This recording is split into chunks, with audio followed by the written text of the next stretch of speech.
నాకైతే దేవుడు దొరికితే చాలు. ఒక మంచి మాట కదా, నాకైతే దేవుడు దొరికితే చాలు. ఈ రోజుల్లో దేవుడు దొరికితే చాలు అని మనం అడగలుగుతా ఉంటున్నామా? ఒకరోజు ఒక ఊళ్ళో సువార్త చేస్తుంటే వీధిలో వాక్యం చెప్పుకుంటా వెళ్ళేటప్పుడు ఒక అక్క ఇంట్లో వాక్యం విన్నారు. అన్ని రావాలి ఆమె క్రైస్తవురాలు కాదు, యేసు ప్రభు గురించి ఏమీ తెలియదు. వాక్యం వినితో లేదో హృదయంలో పరిశుద్ధాత్మ దేవుడు కార్యం చేయడం మొదలుపెట్టాడు. వెంటనే బయటకు వచ్చి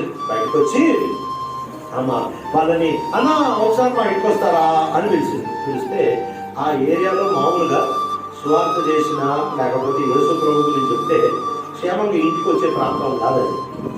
ఆ అక్క ఇంటికి రమ్మంటే అందరూ ఓయమ్మ ఇంట్లో విలువగానే మొత్తం అందరూ ఒకేసారి మీద పడతారే కూడా తలుపులేసి ఎందుకన్నా మంచిది పోదాం అని అందరూ రండి మా ఇంటికి రండి.